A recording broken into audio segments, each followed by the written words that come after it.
Welcome to the most concise course for IELTS 2021. In this video, we will understand what IELTS writing is all about. It comes in number 3 in the list of modules. So the first is always listening, then reading, and then writing. Okay, so this will take around 30 minutes. Right? Reading will take around 1 hour or 60 minutes. And writing itself will take another 60 minutes. That is 1 hour. In writing, there are 2 tasks that you have to write. Okay, for both general training and academic is the same. That is 2 tasks for both. Let me just write down the task here. Task 1 will be a report or a letter, depending on if you're writing academic or general training. Let me tell you the difference for now. What is the meaning of academic and general training? If you're going abroad for work, then general training is the thing for you. If you're going for study or any kind of study program, masters or MBA or PhD, then academic is one for you. In task 2, you are supposed to write an essay. And here the difference will be the word count and the way you write it. Everything is mentioned online on the website for IELTS.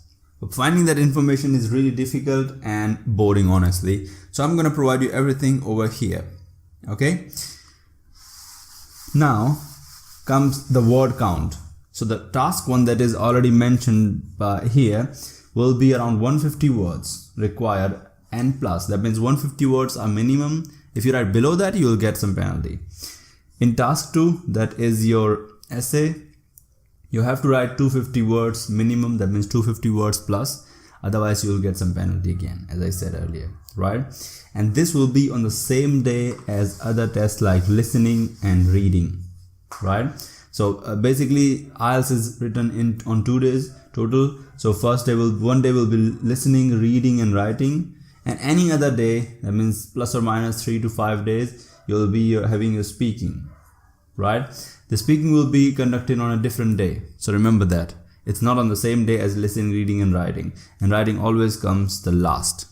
Once you have understood what is the all structure of IELTS and when it is taken, let me go through what the criteria are.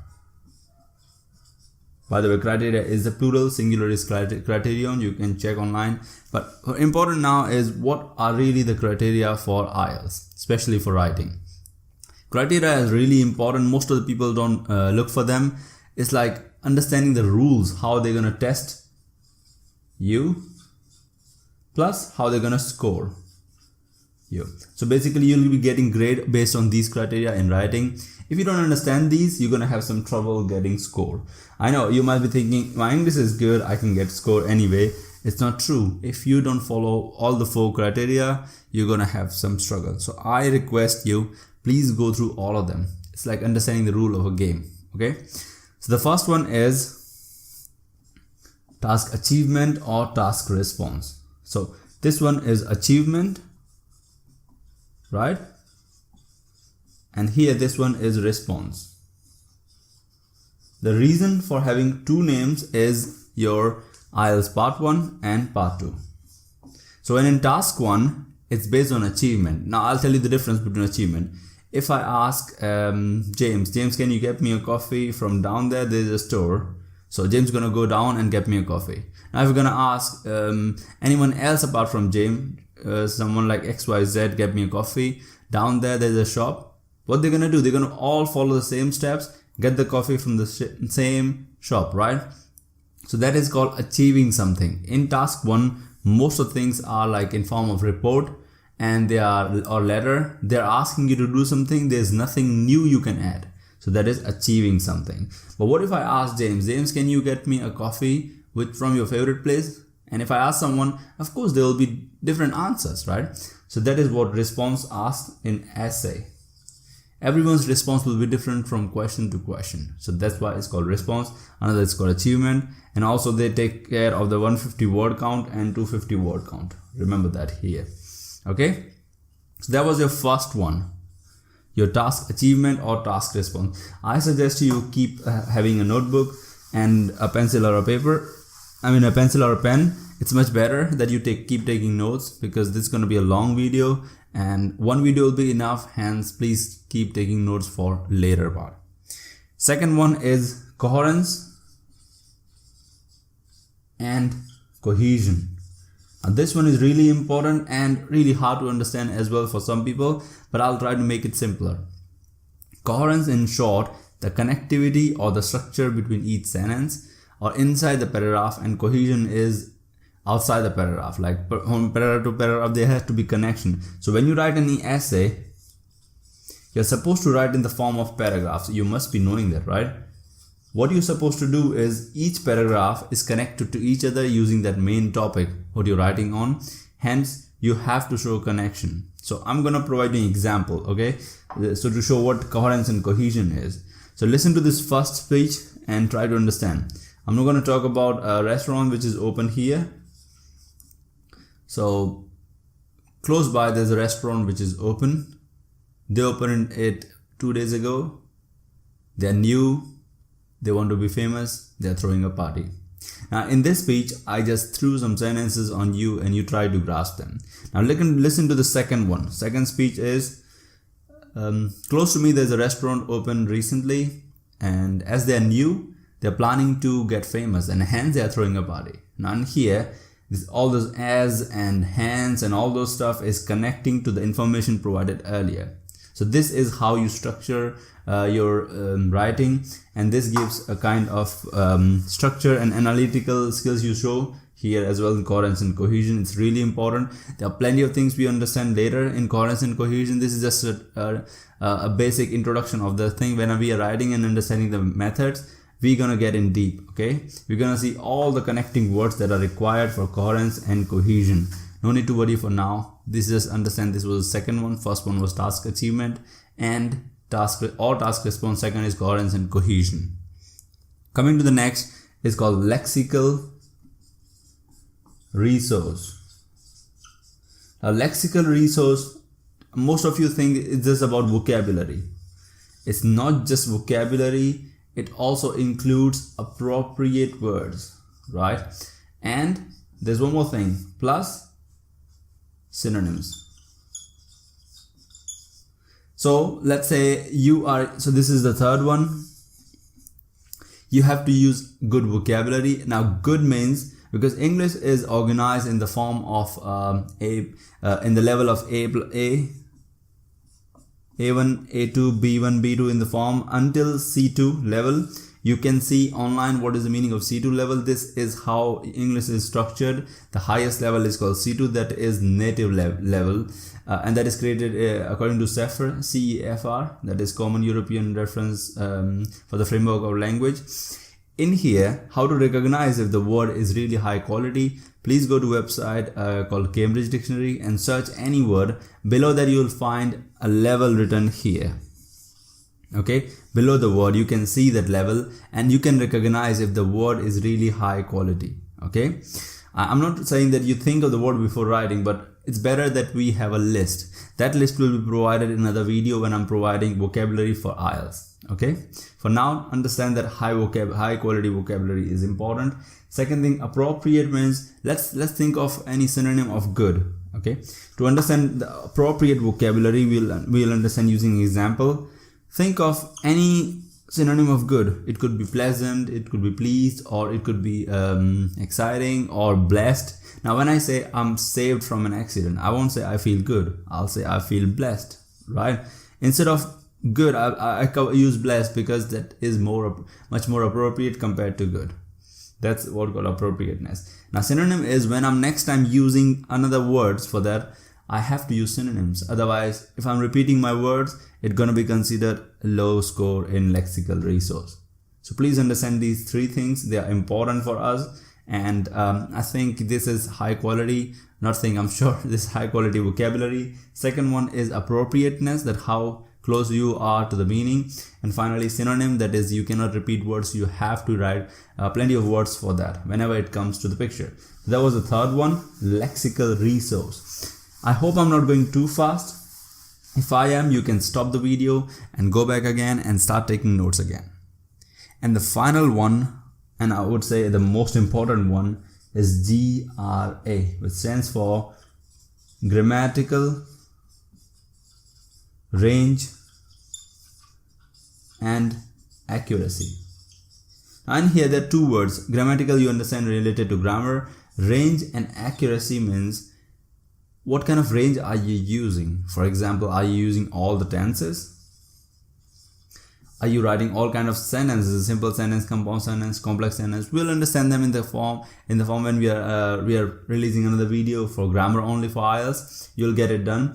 Now accuracy means if it's correct. For example, if I say my name are XYZ. Now in this way, it's incorrect. This is not correct grammar. So this is accuracy. It should be correct, plus as well as higher range. That means all kind of sentences you're using, all kind of range you're using to show that I do know this, right? Wonderful. So these are the 4 criteria for your IELTS writing. All of this is tested when you write your essay. Okay. Please remember that when we are going through in detail of the same thing, we will understand more of it. Okay. Now coming back to our basic writing, let's try to understand what is normal writing. Now there's nothing like normal writing. I created this word just for us. And what is formal writing, right? What happens is in our school or college, the way we used to write is called normal writing because we didn't understand. Most of us, let's say, I'm not saying every one of us, most of us, that was for our schools and universities and all those stuff. Now formal writing is internationally acclaimed writing. That means internationally approved writing structure that is followed in IELTS, TOEFL, PTE, GRE, GMAT, SAT, all the kinds of exam that we are writing. So let me just give you an example how formal and normal writing works. So first of all, let's look at normal writing. What happens in normal writing is we start writing we write an introduction first, of course, and then we write a paragraph, and then as soon as it gets to a certain length, we stop it. We say, oh, that's gone too long. We're gonna write in different paragraph, and we start another paragraph. Oh, this is too long, and then we keep writing until we write the conclusion. This is how our essay looks in normal writing. Now, comparing with formal writing, in formal writing, introduction, and then we write with the paragraph based on the information how the paragraph is written, not because of the length. It could be very short or it could be very long, depending on the structure and the way we want to write the concept in. Okay, you heard the word, right? Concept. So let's get into deep of paragraph first of all. This is really basic information. This is not just connected to IELTS, but anywhere you want to write essays in IELTS. So first I'll be discussing part 2. That is essays, which is common for both academic and general training.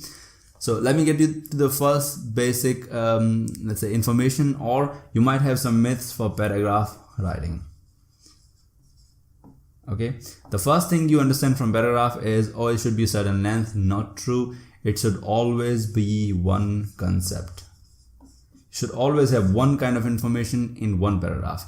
One paragraph, one concept. Remember this rule, please. If you don't follow this rule, all the paragraphs will be incorrect. You won't get good score. Okay, one concept, one paragraph. One paragraph, one concept. Done. Now, before we proceed to another information, let me just give you an example. Okay, to understand what is the meaning of paragraph and concept.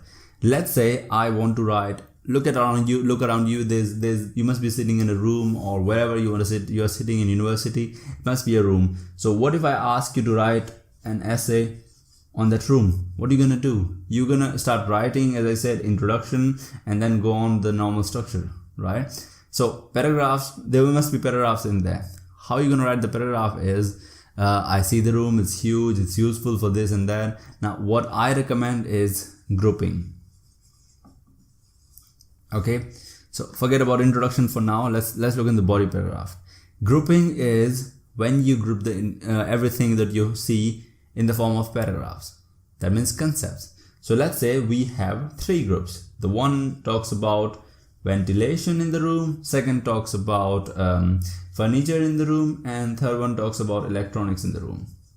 Now what happens is, now you have first paragraph, second one and third one.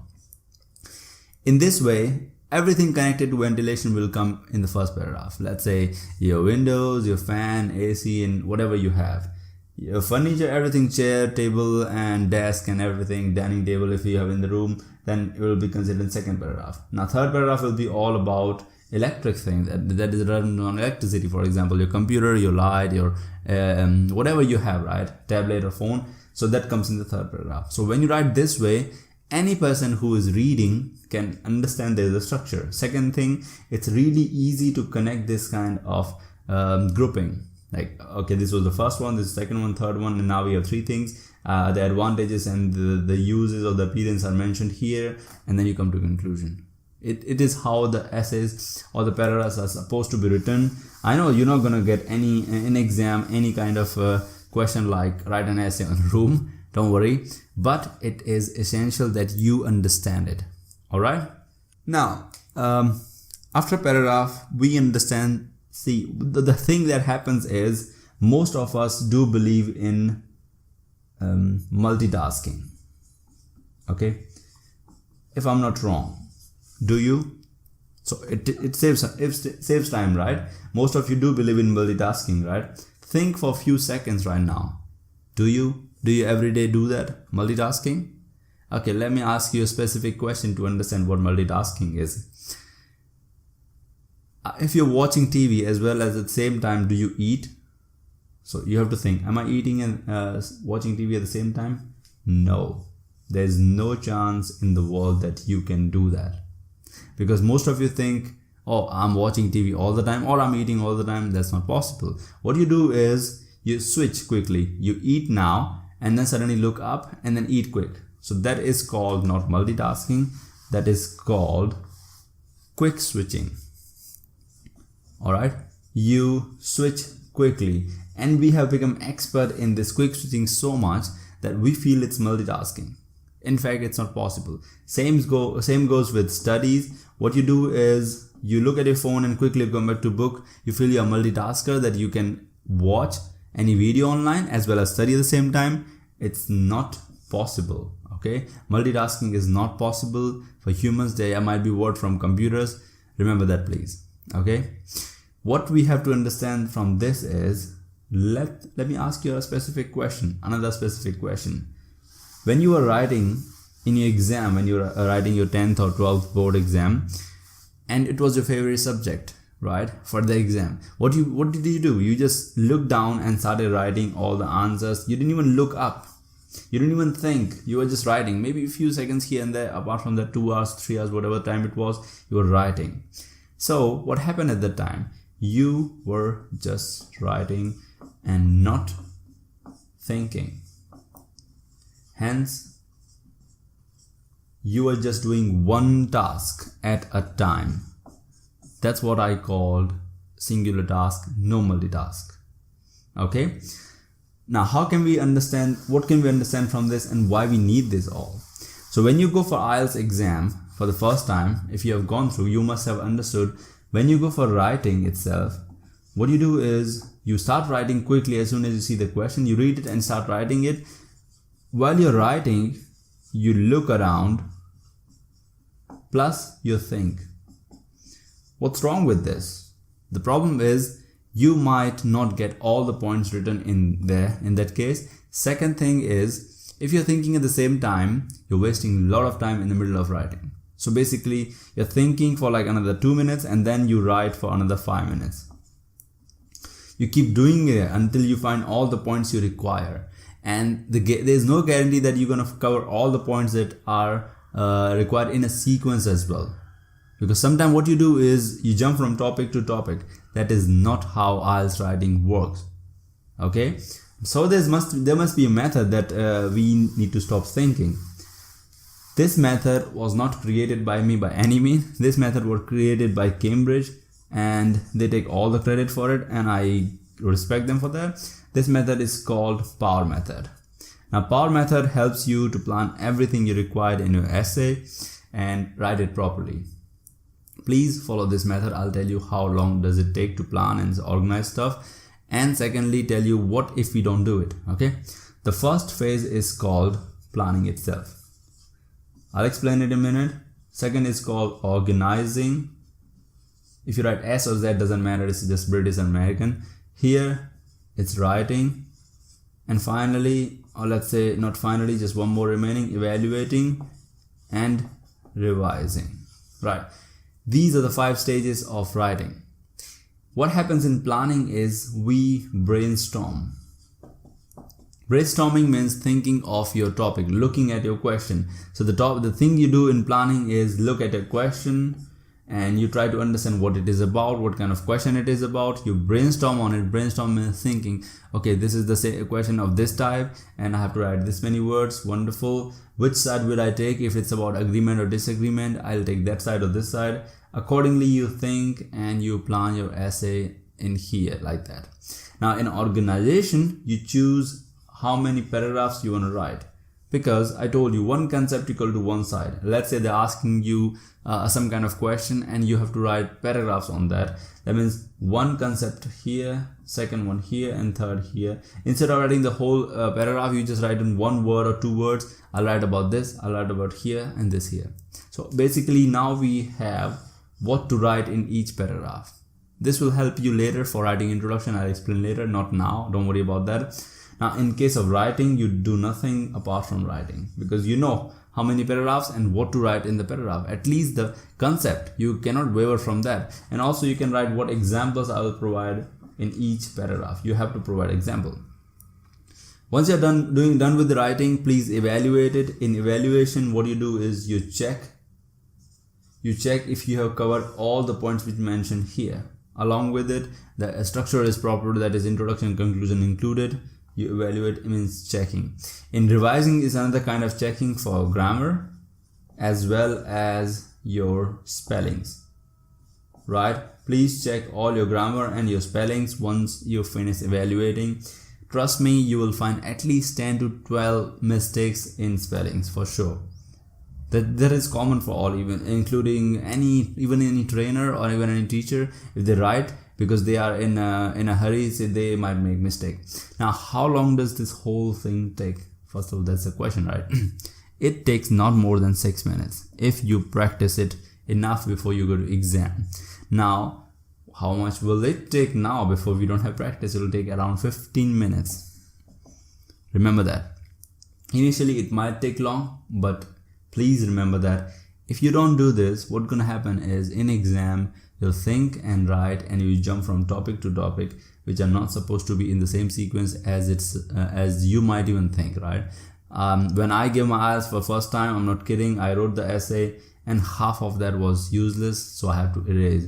Then I realized the method of this thing. It has been around years now, trust me, many years ago, and now I understand this method was required at the time. People who have written an essay might understand this, what I'm saying right now, and they can write in the comments that what happened in their case, okay?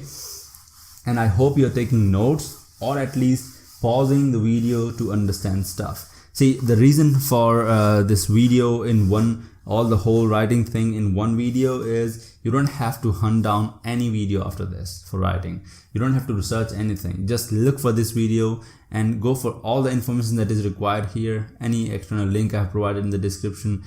Everything will cover all you need for writing. Your writing task is done within this video. Please remember that. Okay, now comes deep inside. So how we do is, first of all, make you understand criteria, then the method to write. Now we get into really detailed information about everything you write. I'm gonna provide you a template to write everything what you're gonna write in exam. So we're gonna provide you a template for introduction, body paragraphs you're gonna write in part 2 I'm talking about, and then you're gonna write conclusion, right? So every information that is required here will be provided in the form of template, in a way model answer. Okay, great. Now let me take you through introduction. What happens in introduction is, if your introduction is not good, your score will not definitely be good. The reason is, this is like the first impression you are providing on the examiner when you write any essay. So please remember, your introduction is of should be of very high quality and has higher importance than anything else. So if you have written scientific paper earlier, you might be knowing you send your abstract to the person you're writing. So that abstract actually is kind of an introduction for your everything you write. And that is of course important. Without that you won't get acceptance. So introduction is the same thing, because it gives you it gives the person who is checking your paper an idea how you're gonna write your essay, everything in there. So there are 4 things that are important in introduction. I'm gonna write the number first of all, and then I'll try to make you understand. The first thing that is required in introduction is the overview sentence. Now, what is the meaning of overview sentence? Okay, overview sentence is in a way to understand what is that one thing or the main topic here. Describe that only. Or more precisely, when you read the question, there are 2 things involved in it. So I'll just erase this 2 to 3 because it's not required right now, because I want to explain what is overview sentence. So when you read the question, what happens is you find information which is a fact or an opinion, right? For example, obesity among children is increasing, and hence it is advisable not to take them to fast food restaurant ever. Okay, now among these there's a fact and there's an opinion. The fact is obesity among children is increasing, hence the fact becomes that we shouldn't take them to a fast food restaurant ever. What we have to do is figure out the fact and write about the fact in the overview sentence. Got it? Done. Simple. Sorry. So let's say I say obesity has been a problem since a long time, and now it is starting to affect children because of certain reasons. And then you start writing your second sentence. That was your first sentence, that is overview sentence, right? Good. Now second sentence would be about others' opinion. Now this is true when you're writing opinion kind of essay, and how many kinds of essays there are, I'll tell you later. Based on the essays, introduction will change. Remember, this is only for opinion essay. Write your opinion, do you agree or disagree kind of essay. Okay. Third one is others, your opinion here. Okay, your opinion.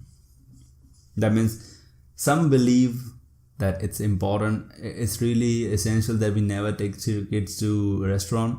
However, I believe otherwise, right? Or yes, whatever they are saying is true, or I agree with them. Whatever you want to say, this is your opinion in third sentence. And fourth sentence is the structure of your essay. Now, what does it mean by structure? Remember, this last sentence is really important. Okay, let me just take you back to the power method. In the power method, we recognize how many points we have to write, and hence we can write here, like for example 3 or 4 or 5 arguments are provided below with example that will stand as an evidence for the opinion. Okay, so the last sentence will provide in a way the structure, how your essay has been written, how many things have been provided in the form of essay, right? So please remember, this last sentence will give an idea to the examiner what you have done in planning. This is really important.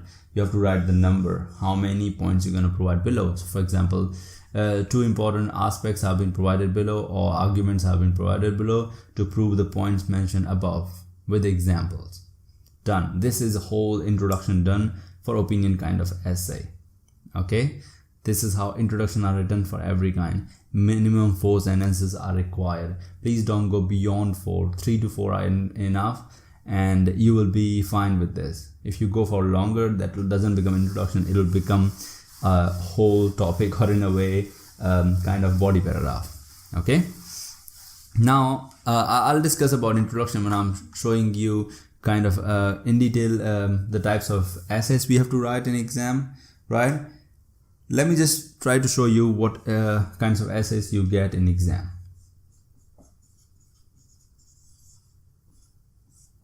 This time I'm going to show you examples as well on board. I mean on the screen. The first kind is called agree or disagree kind. That means you are given a topic and you agree or disagree on the topic. Let me take you and show you an example.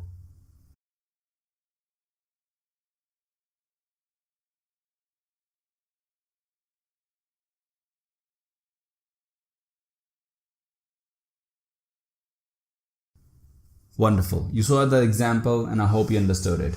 Number 2 is discuss essay. That means you have to discuss something they have provided and they will say discuss and give your opinion. In here as well you have to give opinion. First you have to discuss in detail everything about the topic. Okay, that is second kind. Let me show you an example.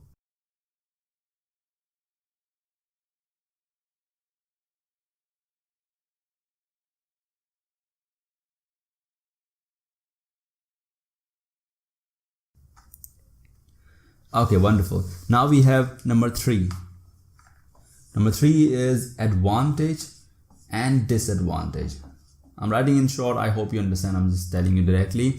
And this kind of essay you are being asked in 2 forms. The first form is directly they ask you write the advantage and disadvantage, or sometimes they talk about outweighing something. So outweigh means does the advantage outweigh the disadvantage or vice versa. So in that case watch out for the question, but they all means advantage, disadvantage. Let me show you an example for that.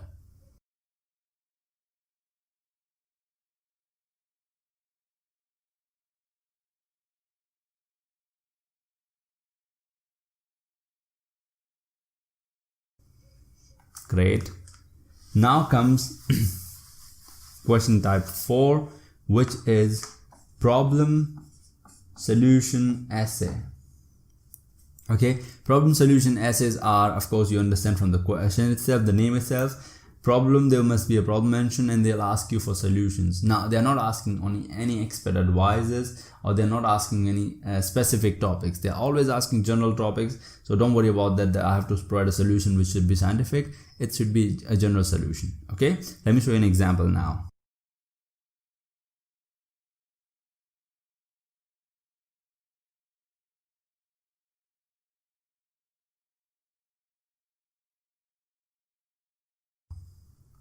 Wonderful. Now looking at the last one, number 5 is a question based essay. So you might be provided 1 question or 2 questions directly, 1 or 2 might be there, and this is called sometimes 2-part question or question based essays. Now in here they will be providing you some question and you have to write the answer for that. It could be why, it could be what is the reason for this cause, or it could be why it is important, or is it true. So let me just show you an example there and you'll get an idea.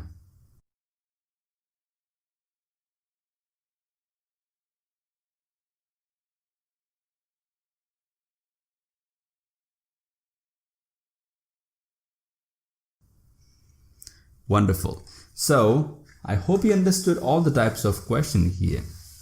Now if you want in detailed introduction of any of these kinds, just write, I'll provide a file in the description with a PDF. Most people ignore one thing, which they shouldn't, and that's the question. What they generally jump to is the answer. And I would say answer is not the most important thing, though it is giving you a score, I mean the marks, but you should read the question without any doubt. Alright, no other opinion on that. If you don't read the question, if you make some mistake in understanding the question, you will definitely not get the score you should. Now, there are 2 things in the question. Number 1 is a fact, and second is an opinion in there, or the words which are asked to give your opinion. For example, in the example you see for government, so government should spend is for sure somewhere, right? So government spending on railway or roadway is their opinion. So road or rail is opinion. However, government should spend is for sure they have to spend somewhere. This will become the basics of our introduction. Okay, I think we have not seen yet understanding what is introduction and in detail, but the first sentence should be always about the fact. This will give you an overview sentence of the introduction. Alright? Now, coming to the body paragraph of your essay, there should be one thing clear. You cannot create body paragraph out of blue, right? Your body paragraph should be written in a way that they make sense together, as well as make you the topic clear. Let me just give you a kind of a template how it works for the body paragraphs. So let's just draw this box in order to make things even clearer. This box has 4 sentences, and this box is not created for fun. It's created for a reason here. I know my drawing is horrible and the box is not symmetrical, but forget it. The first thing you should write in a body paragraph is a topic sentence, right? A topic sentence is like heading of a paragraph. That means this is the main content of your paragraph. Second one will be explanation of whatever you have written in the paragraph. I mean, whatever you have written in the topic sentence should be explained properly here. What I mean by this is you give point for that you say that, okay, whatever I've written, I have a proof for that it is true, right? For example, in the case of government spending on road, and you choose, let's say, railway, and you say that definitely government should spend on the railway, and your first reason or your first argument for that purpose is because the number of people traveling through railway is increasing, and hence there has to be, the facility has to increase.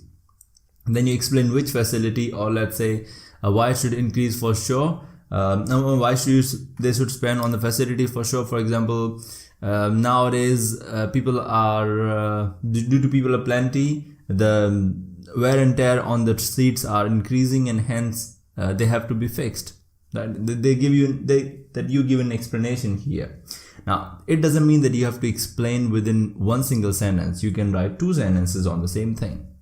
I'm just giving you a template. First will be a topic sentence, that is what will be in the paragraph. Second should be explanation of the topic sentence. And third comes an example. Now, example makes everything concrete. Remember that. If you don't have an example in your paragraph, your body paragraph, things not gonna go good. Without example, things look hazy, not clear. With example, things become concrete, and you have a proper body paragraph. You can give 2 examples if you wish, or you can give 1 example. An example can be of 3 types. Number 1, which has your knowledge. That means you know it from somewhere. Sorry. Number 2 could be your experience. That means, yeah, you come to know from somewhere. The first one is come to know from somewhere. Experience is that you have been through. And finally is the general knowledge. That means, okay, this is everyday stuff, so I know and we have seen. So this kind of example can be there.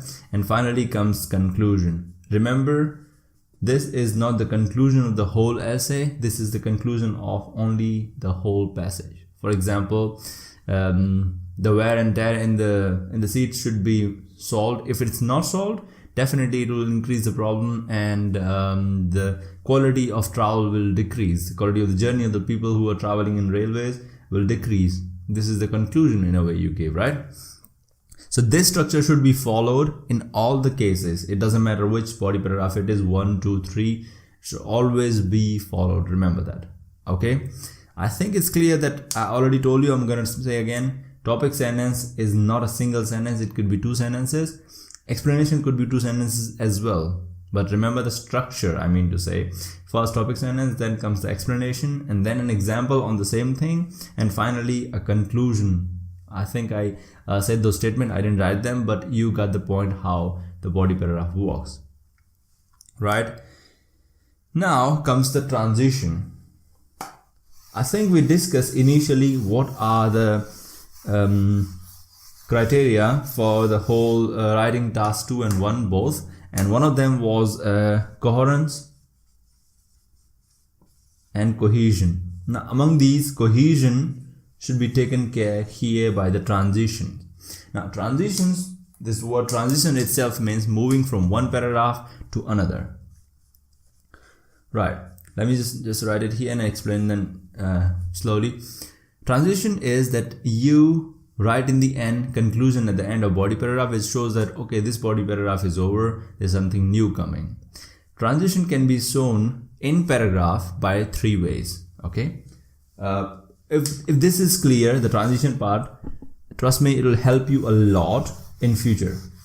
How it will help you? I'll show you. First of all, you have to understand there are 3 different ways that you can transition from one paragraph to another. For that, you have to understand what kind of paragraphs are possible. Number 1, when you have a list of 2 plus things or 2 plus points. For example, let me just show you. When we were writing about railways, okay, remember that when we were writing about railways, we said that we have 3 different points for why I am thinking that government should spend on that. So these 3 points are more than 2 here, right? So this comes in this category. What if we have only 2 points instead of 3? So that will be the part 2. When we have a list of only 1 or 2 points, that's it. And the last one, when we have contradictory ideas. So, or we have contrasting ideas. These are the 3 possibilities that you can understand first of all in order to use transition in your body paragraph. Now you have 3 kinds of paragraph possible. Number 1, when we have 2 arguments, 2 plus arguments, when we have 1 or 2 arguments, and then finally we have contrasting ideas in our arguments. Let's look at the first one in the first place. I'll just erase this 2. So the first one is when we have 2 plus ideas. Think about it. When we have, let's say, 3 points, we're going to start our paragraph with firstly, right, comma, and then we write whatever point we have here. And when we start writing the second paragraph, that is the second body paragraph, this is first body paragraph, this is second body paragraph. In the beginning itself, we'll write secondly. Okay, and then we keep writing the first sentence, the topic sentence, and then if we have only 3 points, right, what we're gonna do, we're gonna write the third body paragraph as finally, or lastly, or eventually, whatever you come to your mind. If third body paragraph is not your last one, then you write thirdly, and the fourth one will be last one, then it's the finally one. Okay, now think about it. What if we have only 1 or 2 things in there? Can we write firstly? No chance. That is our second one, which we talked about. List of 1 to 2 points or 2 arguments, whatever you have, right? In that case, we cannot start with firstly because there are no secondly possible there. Or let's say, then we cannot say firstly and then finally. So not possible. What we start with is, we don't start with any word. We just start the topic sentence in the first body paragraph. This is our first body paragraph. Second body paragraph will start with moreover, or any word, then comma and the whole thing. Or any other word instead of moreover. For example, we have in addition to, right? Or we have apart from that, any kind of thing in order to add. So these kind of words are possible. There are plenty of them. Transition. What I'm gonna do is I'm gonna show on the screen all the possible words, like in a format of possibilities. But I'm gonna provide a PDF below that will be the words that they can be used when we are adding moreover and in addition to. Right? Great. Wonderful. Now the last type. Let me just clear this here. It's becoming a mess now. The last type is when we have contrasting ideas. Remember, the third one, when we have contrasting ideas. I hope you can understand my handwriting so far. Okay, contrasting ideas are when, for example, we have advantage, disadvantages, or for example, one idea is contrasting another idea. Generally, we do it in agree and disagree in the last part. That means we are writing everything agree, and we have to write extra 1 disagree for sure, 1 paragraph. In that case, we write contrasting. In order to start contrasting paragraph, in the beginning of the body paragraph, we write something like however, or something, then we write the whole sentence. After that, however, there is a comma, remember that. And apart from however, you can write instead of or despite of. Also, I'll provide this in the list in the PDF. You can get it. You can use any of your favorite. Remember, you're writing one essay in a time. You can choose one, no problem about that. Okay, this shows transition. Okay, remember that this shows transition. That means you have connected the earlier paragraph with the one which you're writing right now. Okay, cool. I guess you got the point of what is the meaning of transition in your essay. Wonderful. Now comes another important aspect of your essay, which is conclusion. The way introduction I told you is important, same way conclusion is really important. Without conclusion, you cannot end the essay. If you have no time, please leave the body paragraphs. Conclusion is of more importance. Okay, it's really important. So in conclusion as well, we have 3 different points that we have to include in the form of sentences. That means these things should be there for sure. If you don't have these 3 points, you're gonna struggle later. So the first point that you include is whatever argument or whatever was your sentence in the beginning of the introduction. That means the second sentence of your introduction, that there are many things possible. If it's advantage, disadvantage, that there are plenty of advantage and disadvantage of the thing that you write in here. For example, in the case of argument, you say, I agree to this point that government should spend a lot on road. So your first sentence always starts with, it can be concluded that. Remember that. It should always start with, it can be concluded. Or it can start with, all in all, it can be said that.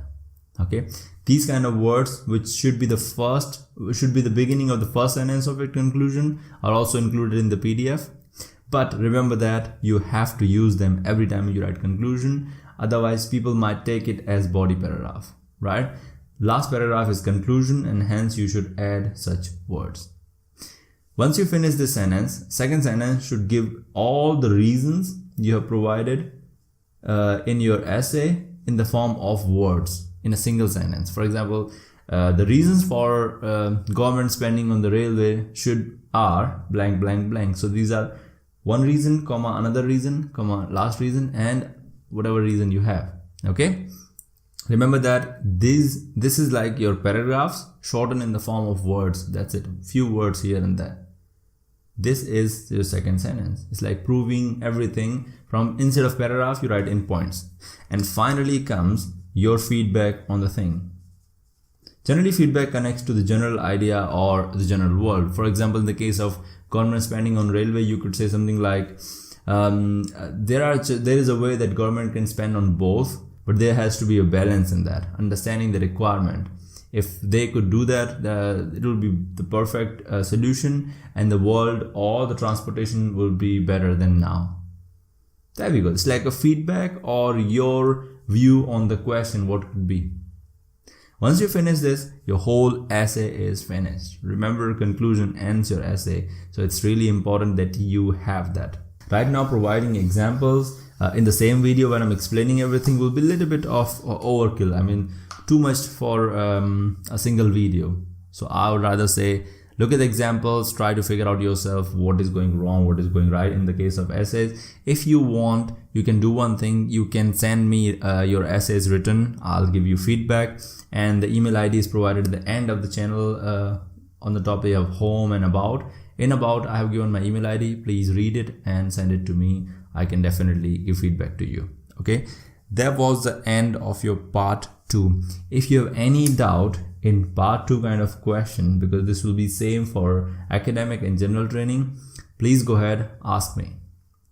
I'll clear it in either in comments, or I'll send you a video, or I can send you some pictures or a document so that things get clearer for you. My main concern is that you getting bands or better bands or whatever events you require. That's it.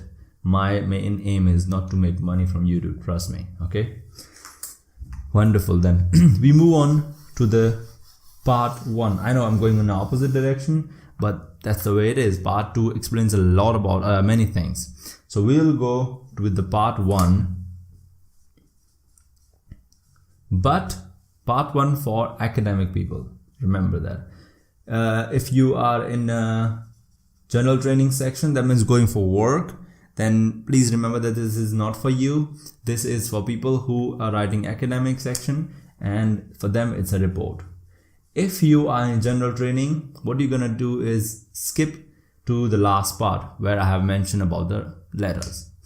I'm putting timestamps in the description which shows which one is what at what time. For example, if it's report, if it's letter, and where you can read about essays and introduction, everything, you can click on the time and you can get to the point. Because I know watching a video for another 2 hours or 1.5 hours is really difficult, so you can keep it in your bookmark and click the time later.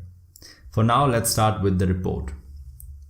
Now what happens in the case of report is this generally comes, not generally, for sure comes in part 1 as I've written here, and you have to write there 150 words plus. That means generally they say that at least 150 words. Okay, now in here you will get an image or a table or a process diagram or a map. So there are 6 so there are 6 kind of questions that are present in this situation. 6 kinds of images plus the question type will vary. I would say there are million possibility in these questions. Okay, this part 1 question. Why million possibilities we'll see soon. For now, just let's try to understand the 6 types one by one. Number 1 is a bar chart. It's not called bar graph, by the way, it's called bar chart. I'll explain each of them. Then it's pie chart possibility that you might get. Number 3 is a line graph or just a graph. Number 4 is a map that you might get for difference. Okay, you have to give the difference in that case. Number 5 is a table, and finally a diagram. What happens is, don't worry, once I'm finished explaining this, I'll show you an example so that things get clearer for you. In the case of bar chart, it will be something like a diagram of a bar. In the case of this, how it looks, you'll see an example soon. It'll get clearer for you. Pie chart looks like a round circle with that which has parts in it like percent. Line graph is like a line going in a graph. A map in here, actually you have to find the difference and write about it, a report. So we have on the right side a change, for example 2018 something, and here on the left side we have 2008 of some place map. In the case of tables, you will get a lot of information, you have to concise it. In the case of diagram, it's generally a process. Remember, it's generally a process. A process means, for example, how to make glass, how to recycle paper. So this process you have to explain in the case of report, 150 words and following all the criteria we have seen earlier for writing. Now, what I said earlier, let me just make it clear. When it is a million possibilities in this kind of question, because sometimes they give a bar chart plus a table, or they can give a pie chart plus a table, or they can give 2 pie charts and 2 tables, or 1 bar graph, 1 pie chart and a table. So information will be connected somehow, and they'll ask you to explain these graphs and charts and images. They cannot give 2 maps, remember that. Only these kind of examples or line graph they can connect with and can ask you to explain those things. So the possibilities are a lot, remember that. Okay, I suggest you understand the fundamentals of each and then you proceed later. Okay, we'll see the fundamental. Let me just show you the question so that you understand how it works in the case of question and what kind of question you get. So let me just clear it here, and then we go to the other board or other screen where you can see the question.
Alright, wonderful. We are back now.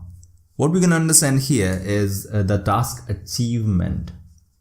If you're watching the video from the beginning, then you must be knowing that task achievement is something that you have to follow in part 1 instead of task response. That means, have you achieved the task which they have asked you? If they ask you to explain a graph in a form of a report, have you done that clearly? Okay, and there's one more thing. It's called reverse engineering. I guess you are very much familiar with the point. How to recognize if you have written a perfect report according to them. What you should do is read your report, and without even looking at the image, if you can draw the image, that means you have described it pretty well. If you can't even draw it yourself, that means you are lacking somewhere. And I'm not asking you to do it in an exam. Please do it in the case of practice. It will help you to write reports properly. You won't have any trouble later. So better you do one thing, you keep writing reports in this form that your reports can go reverse. In the case of reading reports, you can draw the image without even looking at the question. Okay, wonderful. Now coming back to the main thing that we were about to discuss is task achievement. Task achievement consists of few points. First of all, have you written all the main info that is required? That means all the major numbers, all the major trends, all the major information that is in the graph or the process diagram. Has it been? If it's present, that is a check, right? Second thing, all the relevant as well, relevant info as well, not just the main info. That means there may not be main info, but it is relevant for the statement which you're writing. You might be writing something and then leaving some information. Shouldn't be shouldn't be removed from there. Okay. Second thing is, have you explained the differences and similarities as well? So if you not explain the differences and similarities in the graph which they have provided, it will be considered incorrect answer or not properly written task achievement. Apart from that, please don't add new info or new information to be very precise. What happens is generally people look at the graph and they create new information on the run. For example, because temperature has been down most of the time in this country, it must be cold, right? So the sale must have increased in the case of winter for winter wear. So please don't write information which is not provided in there. You will get trouble. And the last one is, of course, you have to write 150 words, and that is at least. Hence you have to write more than that. If you write below that, you will get penalty. If you write more than that, it is fine. And don't write 300 as well. You won't get penalty for that, but you might not get time to write part 2. That's the problem with this kind of example. Hence I would suggest you not to do that, please. Okay. Now comes another thing that you should also understand, that in each case there is some difference that in the case of diagrams, it is a difference that you have to understand. For example, when we are understanding line graphs, right? Line graphs look like this. So we have some information here, we have some information here. In this case, there is a trend always. We have to understand the trend in order to write the appropriate words. So the trends are generally like this. Let me show you in a form of images here. I'll take you to the examples later. So the trends are like this. The trend is increasing, the trend is decreasing, or it reaches its peak value to the point highest, or the lowest value. Now in here itself, these are the 4 things that you might see. And the last one is, yeah, of course, I forgot. The last one is it stays steady. Right. Now in this case, you see there might be not a sudden increase or a gradual increase. It might be a sudden fall, not a gradual fall. There might be fluctuations in staying steady. These points won't change in that case. Now, in order to explain these things in a line graph or in a bar graph where the information is fluctuating or increasing or decreasing or staying at the top or staying at the bottom, you have to use certain words. For example, this was a gradual increase, right? Sudden increase, that means it's plummeted, right? I mean, plummeted will be here, sorry. There was a sudden fall or a decline. These words fall and decline and sudden and gradual or significant has to be precise and clear according to the graph, because they have mentioned that, they have shown in the graph what is happening. So I suggest you go through the PDF first of all, which I'm going to attach to it. Second thing is I'm going to explain on the other screen how it works in the case of increasing or decreasing graphs, and how to talk about these points and the lower points. So things will get clearer to you and you have a lot of information to digest after the video even is over. Okay, as I said, one video will be enough for you to understand such stuff. So this was only about the line graph. What are the other examples I told you earlier? And this also is good for bar graph. Now comes the pie chart. The pie chart is something that looks like this. I think you do know already. In this case, for the first time I could draw a circle properly. In this case, we have, let's say, information 40%, then we have this is around 30%, and this is the remaining 30, though it doesn't look like this, but yeah, this is the way it is. Now, we have to understand few words here and there. Whenever, you might be thinking, what's the difference between percent, whenever you're thinking alone, and percentage. Remember that whenever there's a number involved, that is percent, and when there's no number, just some relation, for example, a large percentage of people didn't get the thing or whatever it is. If it's large number, that means not a number yet. They have not given a specific number. If they say 20%, 30%, so this an example is 10%, 20%, this is called percent. But if there's it's not a number, not a specific number to be very precise, it is called percentage. Okay, this will be percentage. First thing. Second thing, instead of just numbers, how you can explain those things is fractions. So 50% is nothing but half, right? 33% is nothing but 1/3 of the whole thing. Okay, 25% is nothing but quarter. So you can write quarter, or you can write 1/4, right? Anything you can write in the case of 25, because you have to keep repeating this 25% information. And remember, lexical resource is one of your criteria. Criterion. So one of the criteria, and lexical resource means not repeating these words, in fact getting other words. That's why I'm telling you. So various fractions has various meanings. Like for example, in the case of 10% is like little. In case of 90% is like almost all. So you have to understand these things. Sometimes you have to group information. For example, these two are similar kind, or these two are covering both or most of the graph in here, most of the pie chart in here. Then in that case, what you say is almost all the market is being covered by this and this combined. Simple, right? So this will be your understanding of pie chart. More will be explained in the PDF, and when I'm explaining on the other screen, things will get even clearer. Now it comes to a diagram or a process. That means a diagram, let's say.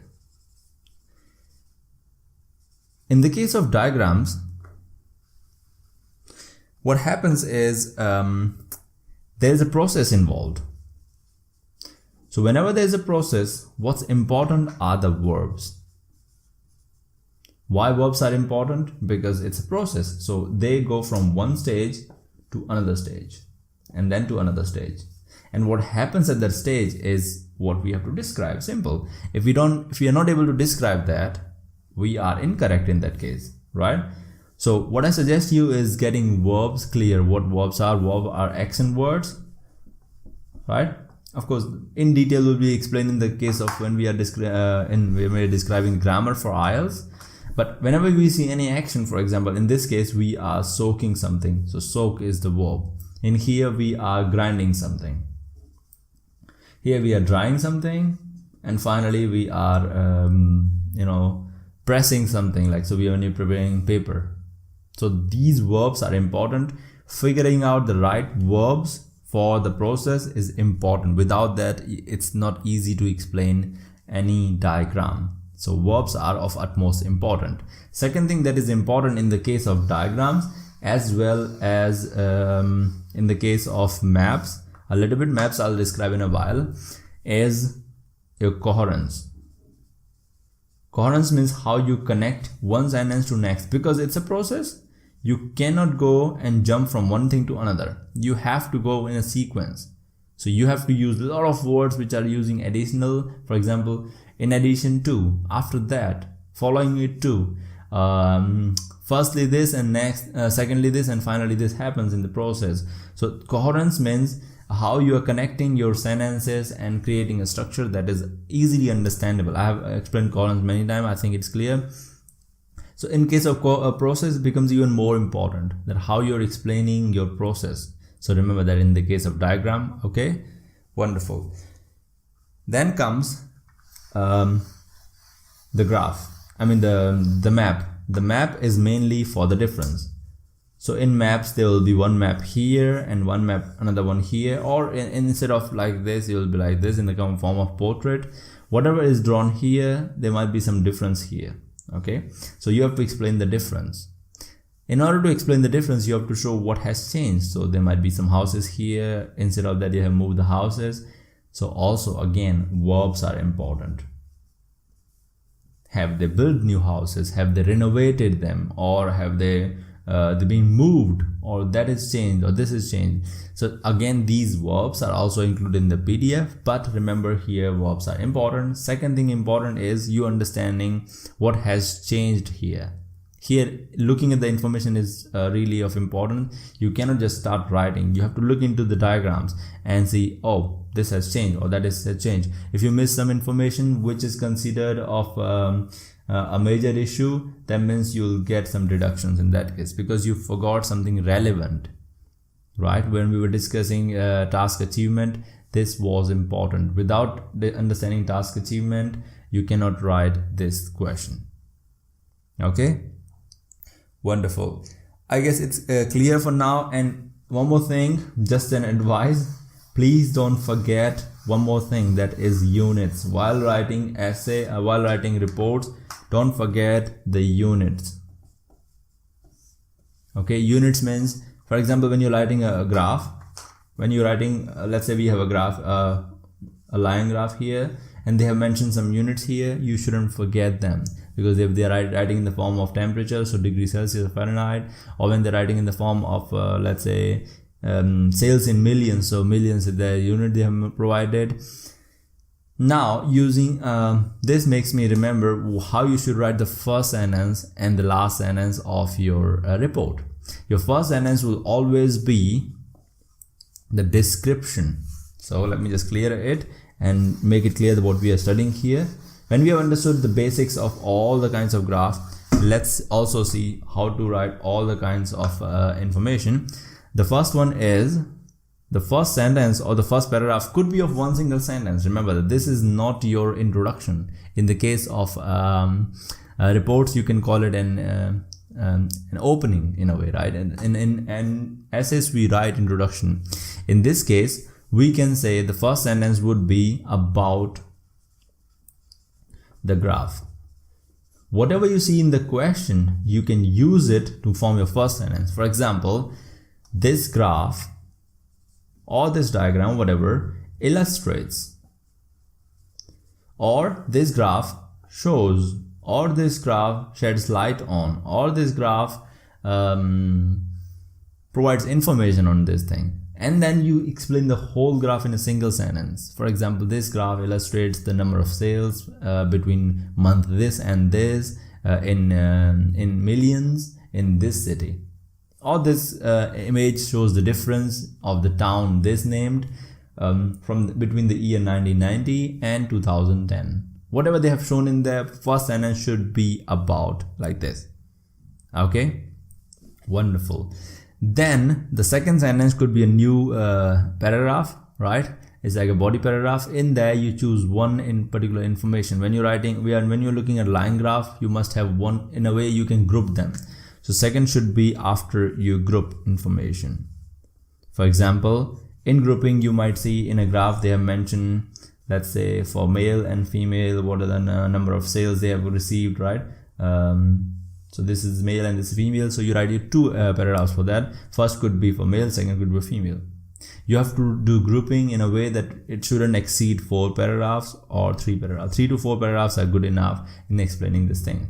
And finally comes the last sentence. Last sentence could be an interesting thing that you notice. The biggest difference or biggest change you have noticed, that will be the last sentence of your whole graph. Okay, last sentence could be single sentence and could form a paragraph, same way you did in the first one. So this is how you write your graph. And of course, combining it with the information which I'm providing in the PDF, your whole thing about graph should be clear by now. And if it is not, please also do one thing. See, you can also read the books, same books I told you, the Cambridge IELTS books, and they'll give you the full idea about how, because of the examples, it'll get clearer for you. Okay, wonderful. Now we move on to the general training one, that is letter. These are in part 1 kind of question.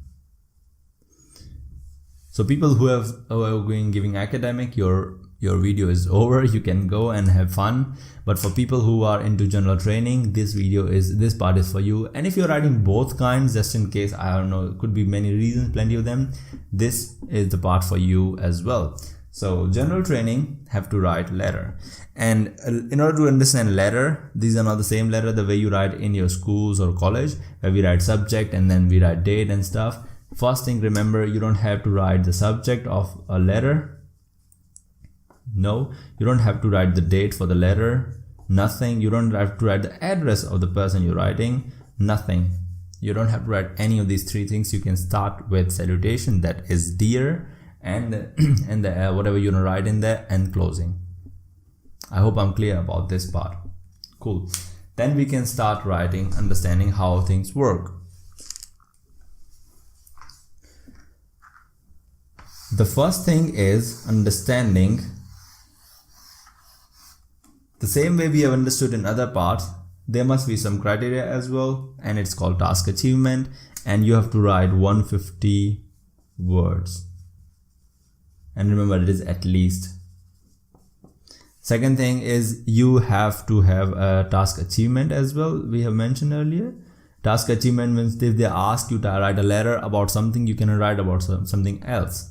That should be followed as well. Hence, read the question very carefully and then figure out if the letter is of any of these 3 types.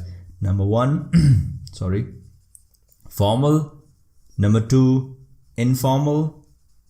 Or number 3, semi-formal. Okay, once you figure this out, which kind of letter it is, it becomes easier for you to write the letter, because there are different structures.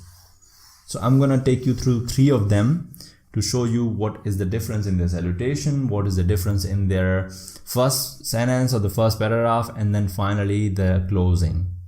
Okay, remember, this information is available online everywhere, but it is not available at a single place. I had to collect earlier from like long time ago this information, and it gonna help you in a way. All right, the first thing that you have to mention. So let's start with formal letters. Right, formal letters are the letters that you write to someone who you don't know at all, or that doesn't provide you service for money, in fact has some authority. Remember that. Okay, formal letters are those letters. In that case, you have salutation, or the first words would be dear sir, and if you don't know the gender, then you can write dear sir or madam. Please don't use the slash over there, it's not correct. And S and M should be capitalized, remember that. Okay, dear sir, madam, and then a comma, and then you start writing your first sentence. Now comes the first sentence. It's really our first paragraph, I would say. First paragraph is of very high importance, or really very important, because if you make mistakes in here, they know that you don't know how to write letter. the first paragraph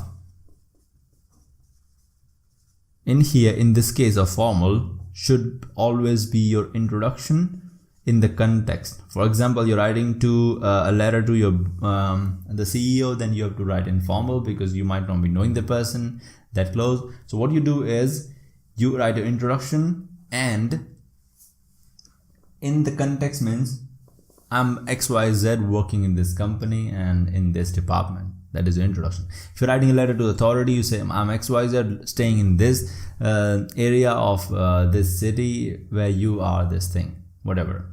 Then in the same paragraph, first paragraph itself, you also mention your problem or your solution you want to mention, or that means the question should be here. Remember that question should be here in the first paragraph itself. You cannot change that. Okay, then you change the paragraph after writing the problem once, just in a single sentence. Then you explain the whole problem or the whole question or the whole information you have in form of passages, and finally comes the last line.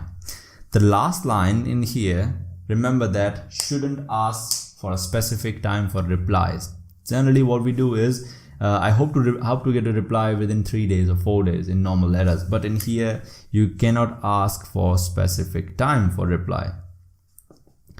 Specific time for in this kind of letter is a no-no. In formal letters you say that I hope to get a reply soon.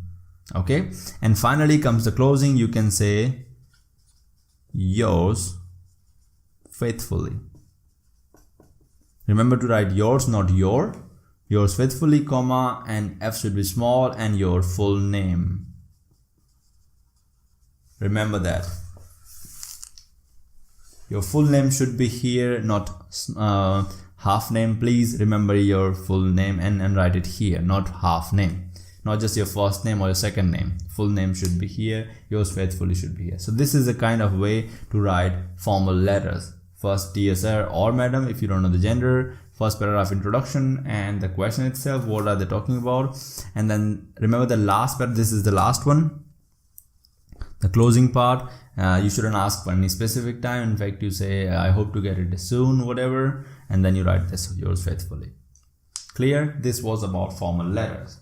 I'll show you examples of formals and informal letter and semi-formal when we go to the next screen, the other screen. But for now, let's see what are the types of question we have. Then we have semi-formal letters. Semi-formal letter is for the people who generally you know by name, but you don't know in detail for them. Or let's say they provide you service and you provide them money. For example, a hotel owner and a hotel manager, you have met them earlier, right? Hotel owner might be a formal because you have not met them, or you have no idea about who the person is, so you write them, and you write them in the case formal. But the manager itself was involved in the case of providing service, so that will be semi-formal. In the case of semi-formal, your first paragraph or the first thing that you have to mention is opening. Not the first, sorry. It should be opening, and opening in this case should be dear and the name and then comma. Now remember one thing here. Either you write dear full name or just first name is fine, or you can write dear Mr. and their last name. Please don't write dear Mr. first name or dear Miss first name. You don't write that. In that case you will be incorrect. And one more thing, you might have seen people putting a full stop here is correct for American version, but if you're writing in a British English, there shouldn't be a full stop here, because Mr. word is formed by the first and the last of this spelling. So you see M and R are taken, that's why they're forming.